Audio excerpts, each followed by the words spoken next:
I remember you. Yes, sir. What's your name again? Summer. Hi, Summer. Nice to John. meet you again. Nice to Nice see to you. see you. Amy. Nice to see you, Morgan. Hi, I'm I Tracy. know you. I know you now, right? I know, How you yeah. doing? How are you? Good. Nice to meet you too. All right, have a seat. We're over here. We're over here. Okay, everyone. What are we missing? Summer. All right, guys, welcome back and welcome for the first time in today's visit. Let's start off by talking about you all personally, can I? I would love to know about your acting journey. I want to know how you got involved in acting. Wow. Well, you know, actually, I was at college, and my younger brothers were doing TV commercials, and I didn't like college. Hello.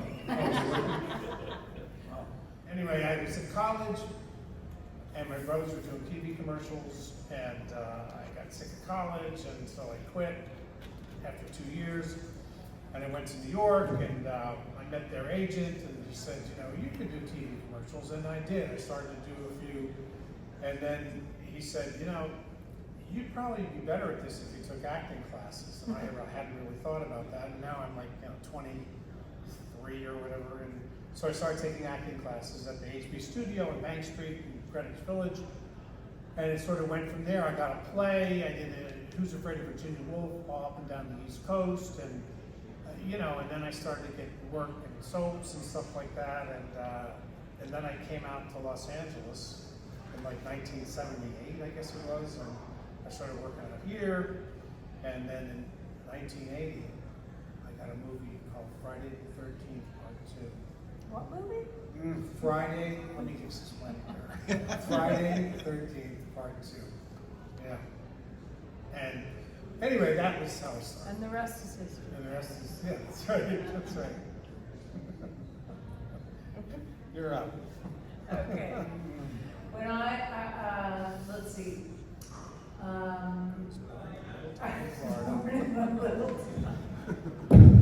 Oops, sorry. Oh, We don't need to go back that far. I'm trying to decide how far to go back.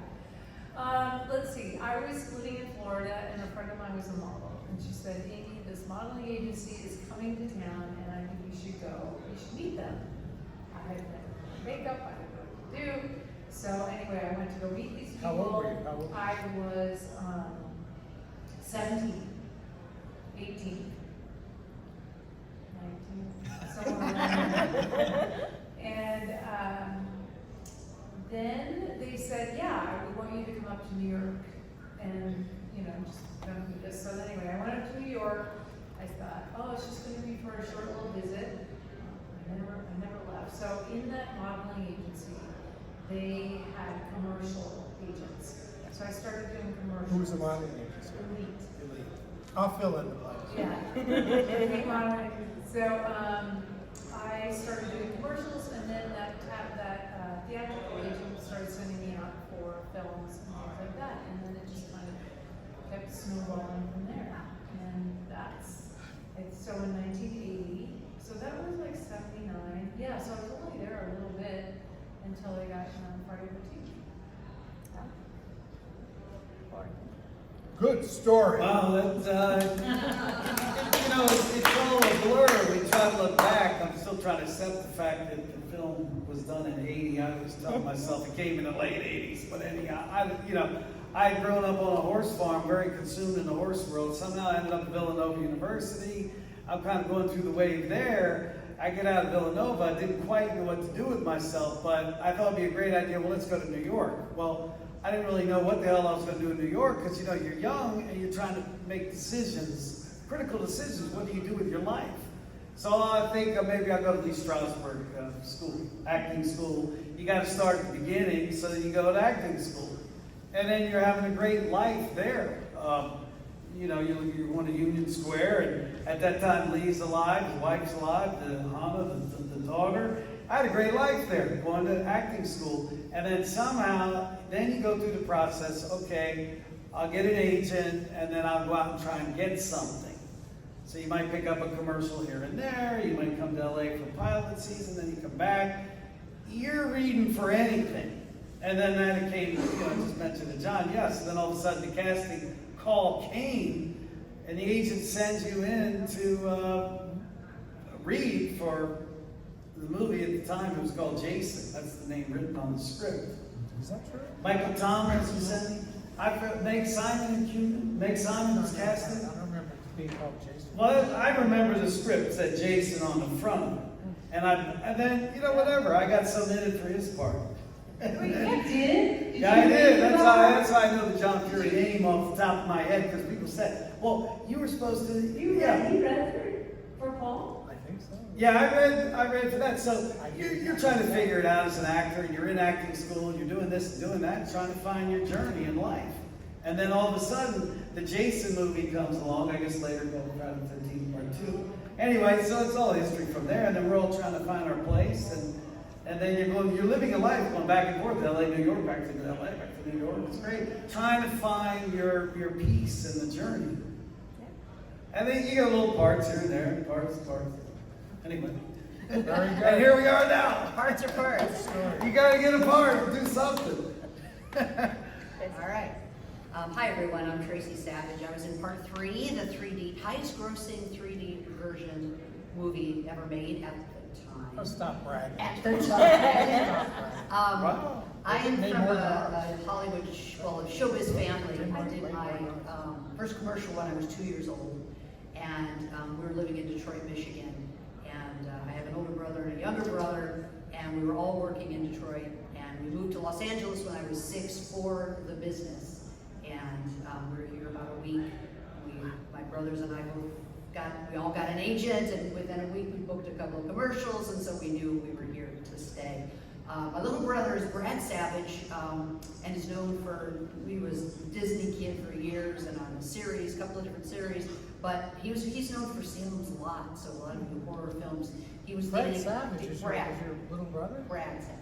Brad, Not I said Fred. Fred. Yeah. Sorry. But Danny Glick, you horror fans should remember Danny Glick. That's my kid brother.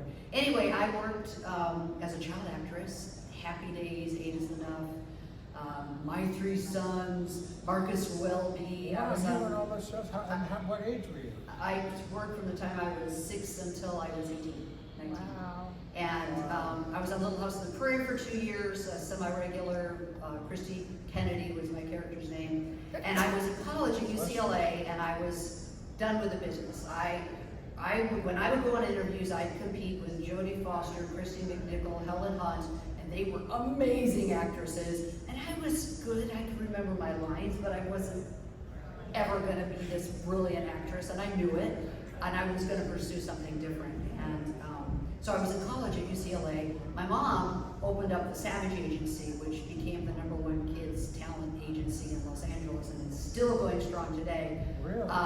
So she called me, and I was retired. I'm done. Tracie, they're casting for this movie. Mom, I'm in college. I'm not. Well, it might be kind of fun. It's shooting locally, and it's over the summer, so you can do it between semesters. And that was Friday the 13th, part 3. So I was retired. I came out of retirement to make the movie, and a few months after, I moved to Michigan because I was transferring to University of Michigan. And when the movie premiered, I saw it in a little tiny theater in Michigan. The rest of the folks in the audience didn't know that, I'm kind of sitting there, oh my God, cringing as I'm watching myself. But So that was sort of your first semi-adult job, Friday the 13th, Part 3? Well, I've been working my entire... No, I know, but as a kid, you were not past 15 or 16. Right. That's a good point. Right. But I was done with the business, but I did that movie, and I went on to become a broadcast journalist for the next 30 years, worked for NBC here in Los Angeles. And for many, many years, I didn't really want to talk about my showbiz past because I wanted to be taken seriously as a news reporter. I kind of keep quiet about it, but I don't anymore. For the last 10 years, I've loved it. I'm a college professor now, and my students love to hear that Professor Savage was in Friday the 13th. Where are you teaching? At Pierce College in Woodland Hills. Oh, wow. Yeah. So anyway, that's my story. Wow. I'm done. I say she has the best story. Yeah, She has the best story. that's- The winner. She's a journalist. Yeah. And what were some of the challenges of playing your respective roles? Getting naked in front of a bunch of people. Oh. That's it. Yeah. That I don't need to say anymore. You were. How'd it look? Does everything Well- look good? There was a shower scene. Oh. And I was 18, and I had to negotiate it for myself. Like, I didn't have my mom on set to protect me, and so I had to Well, stay. didn't you know going in? I that before you did, got I the did, part, you were gonna yes, have to yeah, do that? but you know, what you say and what they say and what they, like, there was a sex scene, and I knew I was gonna be a TV journalist, and I didn't want a shot of my face while having sex with some guy in a movie that's gonna haunt me for the rest of my Wow. career. So Wow. I said, you're gonna, and I taught this, I did at 18, I said, you're gonna shoot my feet, and that's all you're gonna see in that scene. So you don't, I just did not want a close-up shot of my face as I'm having sex. So was that a discussion with Steve? Yeah. And Steve Miner. the director, yeah, and Mancuso. Damn. Wow. So that was It's a sort of an arty decision, you know, it's probably much more interesting. Yeah, it was, So you were having sex and we looked at your feet. yes. How were the sound effects I don't, married to that? I don't know. I had a foot stand in. And what were your feet doing? Were they, Yeah, they pretty much were, yeah. they were doing this? Good. That's great. Well, obviously it's going to be, blasting through the window to go after Amy. Remembering And dialogue? up until that, obviously, no, I'd never done that before.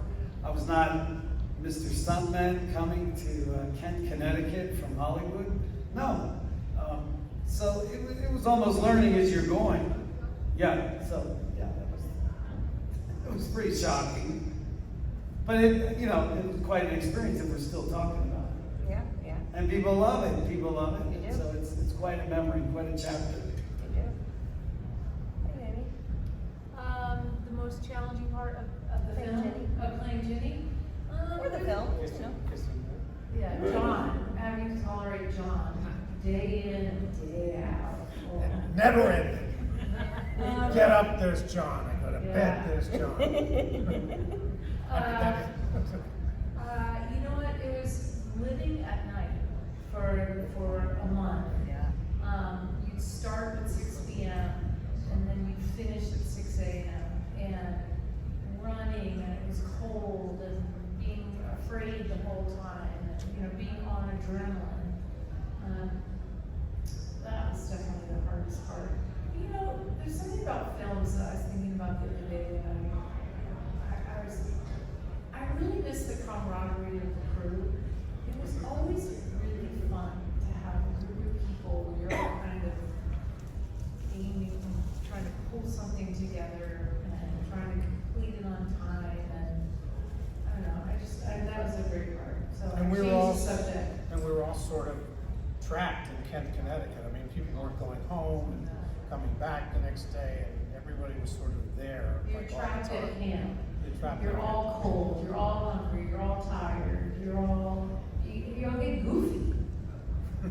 Why did they shoot? And you couldn't see at the end of the scene, you couldn't see it played back to you. Because they would shoot it, and then that film yeah, there was content no would playback. later have to get developed somewhere and made into a print. You just kind So of. where today you work, then you're gonna go right up and go look at it, and they're gonna play it right back on the monitor and see if they got the shot. Well, So playback. we had no idea if they got it or if they didn't get it.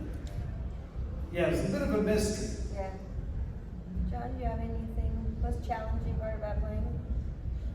What was the best part? Jenny!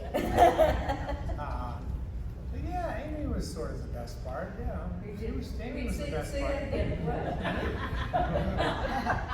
what? Amy was the best part.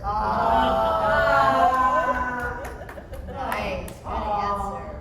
Yeah. You used child psychology on him because he's such a sucker. But yeah, the same thing. the challenge of like, I thought we worked like 5 weeks at night and then like a couple of weeks in the day and making that transition. And I remember when we finished, I couldn't sleep at night that well, and all that. I could sleep in the day, and everything gets your biological clock gets backwards. And but like Amy said, it was fun getting to know people, and just sort of being on that set where people didn't get in their cars and go home and not work some days. You don't see them for a week, and yeah, it was fun. And I still am friends with Steve Miner. I still see Steve, and I played golf with him about 3 weeks ago, I think, something like that. Oh, nice, say hello. I will. Yeah. I will. Why did they shoot it in Connecticut? I don't know. No idea. Money, yeah. Because yours was the first one that was shot on the West Coast. The first two were movies. So that was quite a change. I guess. Yeah. Big deal to rent a whole camp at Camp Crystal Yeah. Lake. So they had all these cabins, and everyone's living there. I'm sure that was cheaper than putting people in a hotel. And I think most of the people, not me, but I think most of the people they hired were from New York. So as opposed to part 3, I think most of the people were in LA. So that's what I think they shot in Kent, Connecticut. Beautiful little town. And if I'm not mistaken, didn't you go to that prep school briefly Yeah, I for went a to school month or there. a year or something? I was there a couple years before. A beautiful prep school, really pretty prep school right in Kent. And crazy enough, Amy went there. Did you go there for 1 year or 2 years? Like a year and a half. Then you It was a boarding school, no? Yeah. What grade was that? I went there 10th and half of 11th. Had you been living on the East Coast at the time? Yeah, I'm from the East Coast, so I'm from right outside of Philadelphia. And then my parents split, so my dad went to Florida, and then at that time, I went to boarding school. Thank God, it saved my life. And that was Kent? And that was Kent. Wow. Yeah, interesting. And then I just went to Florida for vacation, and then, there was some finance issues with my dad. A couple days before I was supposed to go back to Kent, he said, "Oh, I can't afford to send you back." I was like, what about? Anyway, it Was was. Kent co-ed? Yes. Oh, it was. So I didn't go back, and then I ended up taking a GED up in Bar Harbor, Maine. And then, from there, then I pick up where the story picked up in Florida, going to New York. And then I was in New York for a while, and then I got cast in a series, in LA. So then I was going back and forth. And one more question for Tracy before we turn it over to the audience. What were some of the challenges in filming in 3D? Well, it actually, the big challenge shooting in 3D was that really 3D was the star. And it didn't matter if you read your lines right or not. It didn't matter if you had that perfect read. It didn't matter, you would look to the director and say, it just didn't feel right. He's like, we're moving on, we got it in 3D. That's all. So that was really more important than the script and then the acting. It was really getting those, because those 3D shots were tricky back then. The cameras were much different than what James Cameron uses for 3D shots. They were big clunky things, 2 cameras side by side, 2 lenses, and so really the lighting had to be perfect. Every shot angle had to be perfect. It was that was way more important than the actual what was going on in front of the camera. Yeah. So it wasn't a challenge for me because I could do anything. It was fine as long as the camera worked. As long as they expose film. That's good. Yeah. Focus on the feet. That was us too. I mean, not 3D part, but right there, it's like if it worked, Just move on. technically, Yes. that's good. Yes, that's right. That's right. No, I remember nothing against Steve. I love Steve, but I always felt like I would get more feedback or something. And There were I'd go, kids. because Steve, was that okay? And he'd go, yeah, it's fine. Steve and- Moving on. Steve I Miner wanted a and little more. Frank You, right? Mancuso Same thing. Yeah, right? same. Good. That was Or good.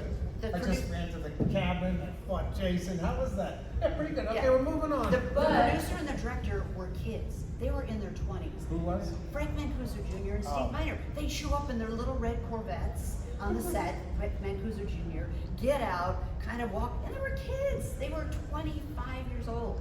No, Steve wasn't 25. Not much I older than was that. 28 when we did Friday the 13th, and Steve was older than me, so. Okay, I feel like they No, were. I'm telling you. I believe you, but I feel like they were total kids. Well, yeah, he looked young, sure. Yeah, and Mancuso Jr. was really young. He was pretty young. And special effects comes from. Yeah. I've never seen him since. Carl Fullerton. No. Do we have any audience questions? Yes. When your subsequent movies came out in the 80s, I know horror wasn't really respected back then. Was there any roles that you were offered and you didn't take because of the fear of like typecasting? Or was there like say, or kind of like they wanted to go on an audition and you were like, no, that's okay, and it ended up being like a pretty good role? Yes, Friday the 13th Part 3. Yeah, it's, you know, I think that what happened is they offered it to me, and I think that my agent tried to negotiate a little bit of a higher salary, and they said, we're just gonna, moving on. Skill plus 10.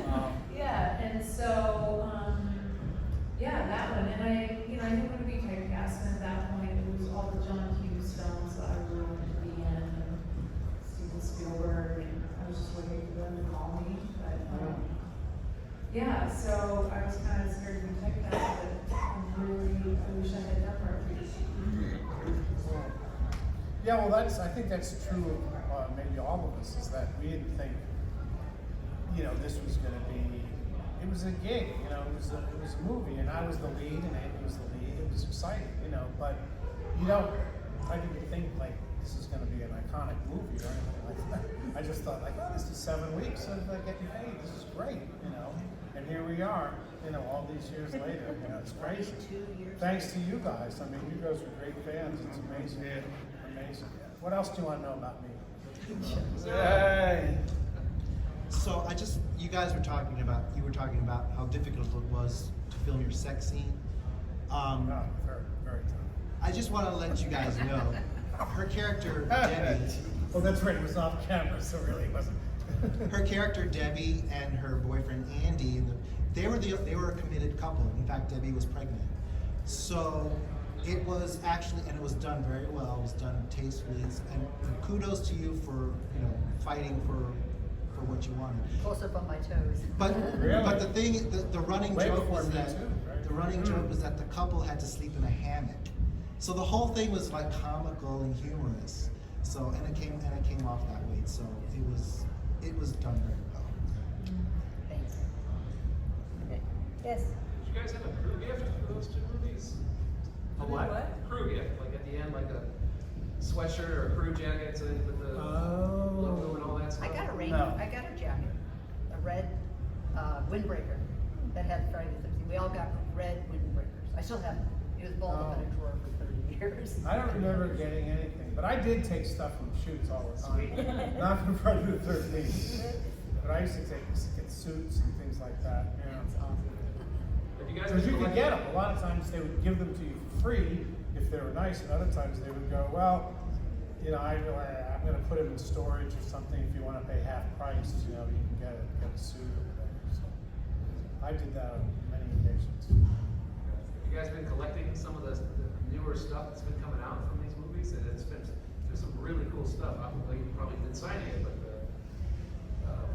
You mean memorabilia stuff stuff? memorabilia, like stuff that's just the posters and all the cool stuff that's been coming out in the last few years. You mean new There stuff? is that so isn't- much. Oh, I didn't know. There's, Yeah. I see really amazing things that come to the table, and I just thought, I get overwhelmed. It's like, where do I begin? I have one thing in my house that I love. It's that giant Turkish poster of Jimmy holding the pitchfork for I have that one thing framed in my house. We've all got the Sideshow collectibles. When they first came out with that, it's endless stuff. The Peter Brocky book. He did a great job with that. I got the book. Oh, I- So many fans come and then they want the book signed. That was fantastic. That book's great. Yeah, and then now, I just can't believe the success of these Funko Pops. Unbelievable. What is that? What? Funkos? No idea what that is. What is that? That's those balls. Little tiny boxes, the Walgreens did a run, every Walgreens in the United States ran a whole Friday the 13th. Rock stars, actors, Funkos. They're kids that are at the baggage claim when you fly into a city with all the Funkos. Oh, they're unbelievable. Yeah. So I still have my original script from 40 years ago. I have call sheets from on the set, and I have a map to the location. I had it in a binder. I've lived in the same house for 25 years, but I moved around a lot before then, college and beyond. And I put it in a binder, I put holes in it, and I stuck it in there, and it moved from house to house, and then it sat on a shelf for 25 years. Last year, I started going to some conventions because I didn't have time before, and I pulled it out, and I'm like, this is kind of cool. This is real. It has all my markings where I underlined my name, and I folded the pages of days that I wasn't working, and as I'm digging deeper, I found the call sheets that I'd saved, and I saved also, I was a journalist even then, I kept a handwritten one sheet that listed when I went on the first interview, bless you, and the callback, who the casting director was, who the special effects person was, when I went in for that, and how much I was paid, everything on a little handwritten thing that I saved that was tucked in there. And so when I pulled it out last year, it was kind of neat. It was going back all those years, brought back a lot of memories, and so I've enjoyed actually having that and kind of fun. I am selling it. I have the same. I have the same script. I have it at my table. You have yours. Yes. Yes. Brilliant. Do you guys get paid anything for being in part 3? Oh, yeah. A Sure. little small. Right. So you guys can also say like you're part 3 as well, since you're in it technically. I'm in like 4 of them. Yeah. Part 7, the final. I got a check like a week ago, and it was like 3 pages of stuff from Friday the 13th. Well, not 3 pages, but a lot. And it was like $90. It was like all these different usages. But I still, a bunch of them. And I never knew that either. Actually, a fan told me about that. Years ago, someone said to me, boy, they use you in part 3 and something in the final chapter, and because I never watched anything past part 3. But I said, really? And then cut to like 2 months later, I've called up the union and I'm getting a nice check from nice big fat check from Paramount. Good deal. Yeah, because nobody asked if they could use it. Nobody. So you were getting paid this entire time for the I use did of that get paid. material? I got a nice check because there was back pay, and then another time they used a clip of me on the Tonight Show, and my sister told me about that, and nobody paid me for that, and then I got a good amount of money for that too. Yeah, so they weren't so forthcoming about using clips of people. Yes. Yes, I got 3. So first one is, how were your experience? Like, what have you learned on experiences on set? What do you mean? What do you? Like experiences that you had, like on a movie set. Like, what have you learned? Like life lessons that you learned on. Something important. Yes. Patience. Don't be an asshole. Be professional. Patience. And what movie do you wish you could have remade or starred in? I auditioned a bunch of times for Northern Exposure, and I still wish I had gotten that part. And then how about your favorite horror movie character or horror movie you wish you could have been in? My favorite horror movie? Yeah. That'd be Ginny, I think, from part 2. And what I could have been in? Yeah. I don't really feel like I was dying to be in other horror movies. Nothing against them, but anybody else? Yeah, I don't know, maybe with Anthony He did a great Hopkins job in with that. Silence of the Lambs. That film was neat. So that would have been cool to have done something there. I I mean, I read for a lot of great films. I mean, I don't know what the hell happened, but I read for Endless Love. You know, and Martin Hewitt got it. I was going to school with Chris Atkins. Oh, wow. Randy Kleiser put him in Blue Lagoon. I mean, so I was reading for good stuff. But it's hard. You're out here and you're running around with your resume and you're reading and reading and reading. And it's a big letdown. You don't get it. And you know, you might go back to New York and you might try to do something else, rediscover yourself. And what what else could I try to tackle on the journey? And they were changing everybody in the scope and dynamic of Friday the 13th as it went on and on and on. I didn't even talk about it for years until one day lined us all up on Good Morning America. And they had all the changes. It was good. I'd meet C.J. Graham the first time. I forget who was the anchor of Good Morning America at that time. You would know. We have to get that film clip. That'd be fun to have play it at a. Peter Jennings. Wasn't Peter Jennings something? No, he was ABC. No, it was one of the ladies. Not the morning. He was ABC. Joan. London. Joan London. Yeah, that's London. it. Thank you. I couldn't believe it. Yeah, because it was a big drama. Like, well, who are all these people? What are they doing today? So that became a good conversation. Well, what are they doing today? And it was a great story.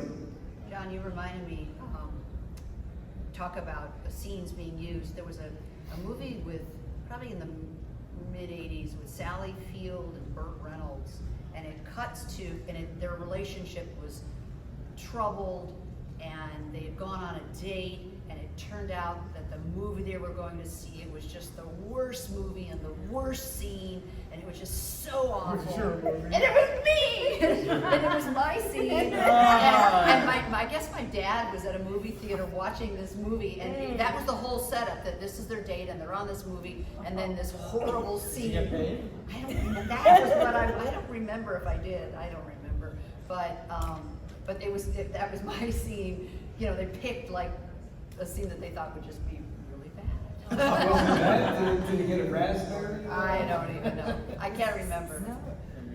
Yeah. All right. Yeah. They may still, I think this is finished production. When she was just saying, they called Amy and I about using a clip of us in Mean Girls. And I think Amy was in the original one. And they wanted maybe both of us to be in the new one. I think it's on hold because, you know. That's a good story. That's a story with no end. Is Paul alive? Well, I'm here. Not John. I'm Is a little Paul? older, but is Paul alive?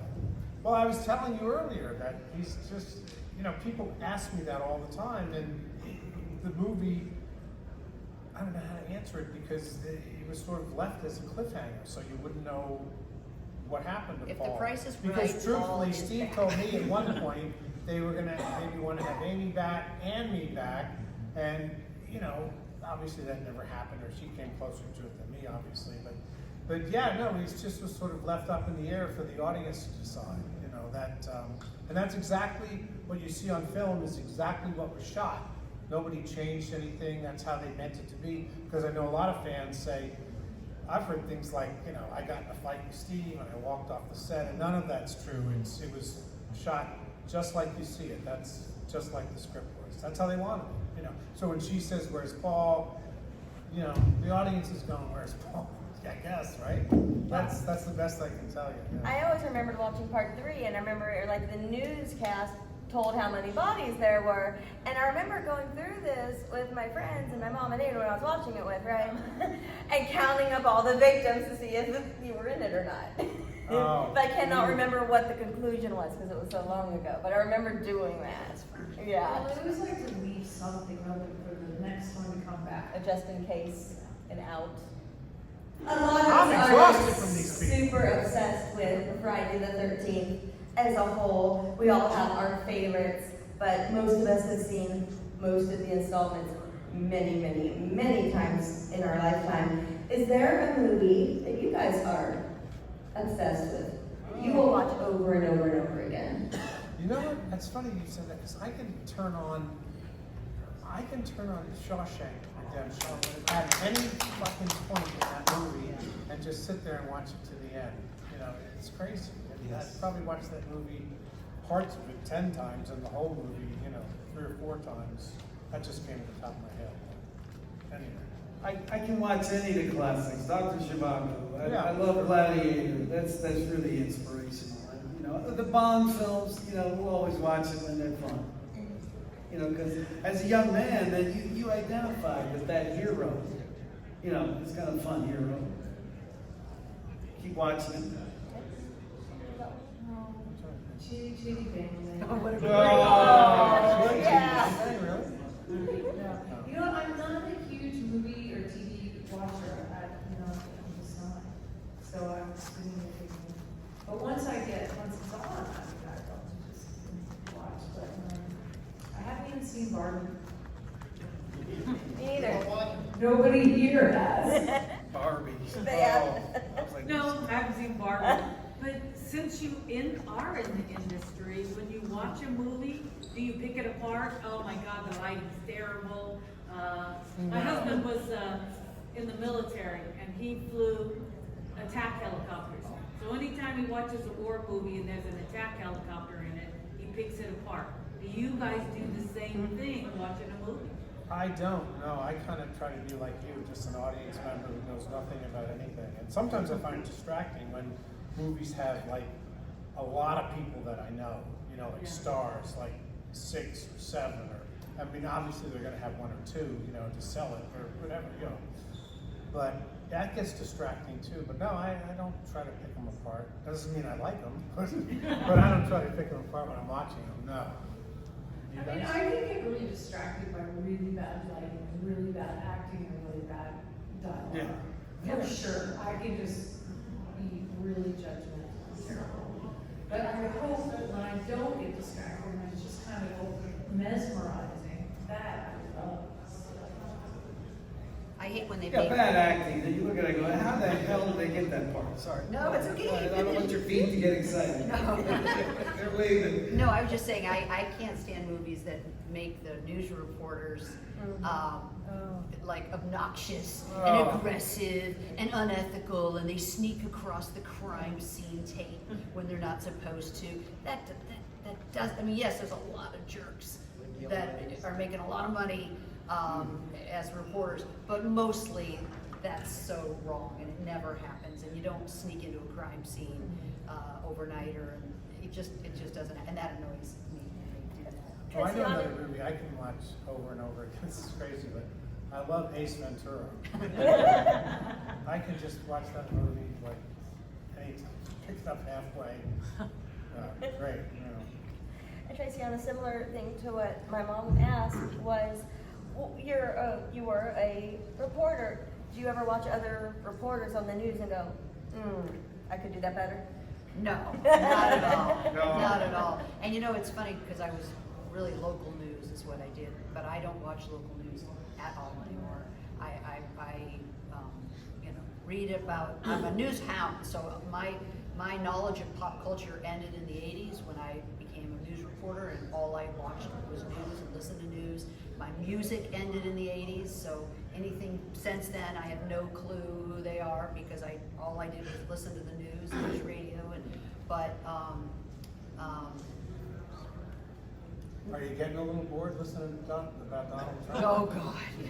Yeah. Because that's pretty much 90% of the I news know. right now. Well, that's why I don't watch You local. watch The View? No, Oh.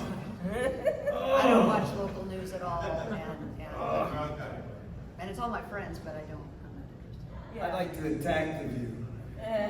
Jason goes to The View. God, where do you start? On the left side or the right side?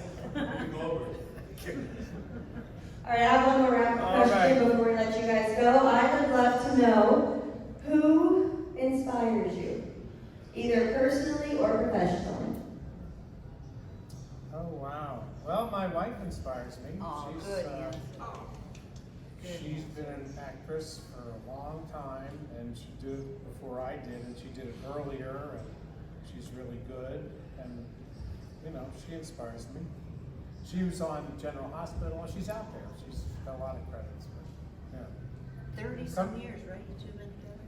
We've been together for, 32 years, and we met on a TV series so called Bay City Blues, about a Botchko series about minor league baseball players. Shot in the Valley, they built a stadium and everything. Remember that show? That was a good show. It was a good show. A lot of people are in it too. Sharon Stone was in. I was trying to get Patrick Cassidy was married to Sharon Stone, and I was a sports agent. I was trying to get him into the show, the big leagues, you know. And she didn't want him to do it necessarily, and then, you know, yeah, it was fun. It was a fun show. Yeah, good show. Denise was like the Susan Sarandon part in what was the baseball movie she did? Bull Durham. She was sort of like the town, you know, the team sort of slut. Yeah. And so that was fun. That's great. And Bochco, I did a bunch of those Bochco shows. I did, you know, not Hill Street Blues, I did NYPD Blue and LA Law and all those shows, all those Bochco shows. CSI? You did CSI? Yeah, but that's not Bochco, but I did do a CSI.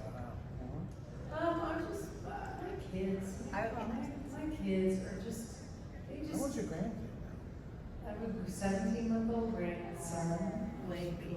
Yeah, Lake, oh my God. But my kids are, my daughters are 34 and 36, and I don't know, they just, when I'm around them, I'm just kind of lit up because you never know what's gonna happen and what's going on in their psyche and where they want to go or what they're disappointed in or what they're, I don't know, so it's always interesting to me. Stirs up your shirt, right? Yeah, my shrink. No, actually, I go blank because I'm just, it's like I'm watching a movie. Who inspires me? Yes, either I person. go to Nick's. Obviously, I'm inspired by my son. He's 24, so I'm proud of him. Acting wise, I'm loving some of these stunts that Tom Cruise has pulled off, and I keep putting myself going, God damn, how in the hell did he do that? How the hell did he do that? And particularly, they fired the stunt guy because he insisted he was going to do that stunt. You know, he's going off, and then I ask myself, God, how the hell does he do that? Or whatever. And he's not 30 anymore. God damn, and what he did in Top Gun, I'm just inspired by it, and I love everything the military's doing, and it's very inspirational, the whole thing. I play polo, so some of the guys I play with, they're very inspiring to me, because now, you know, I try to keep up with them, some of these Argentine studs, I'm like, God damn. How the hell is he doing that? Anyhow. Awesome. Anything else to add beside your children? No, it's funny, when you asked that question, my phone rang, and it was my 18-year-old son calling me. And I just talked to him. He wanted to know what time I was coming home, to make sure I'm okay. Yeah, but his girlfriend was over, and he wanted to know what time I was coming home. He could be in trouble. Yeah, it's so funny. It's like, you're not checking up on me. You don't really, you just want to know what time I'm walking in the front door. Anyway, yeah, that was my son inspires me. Yeah. Congratulations. All right, everyone, give it up. Thank you.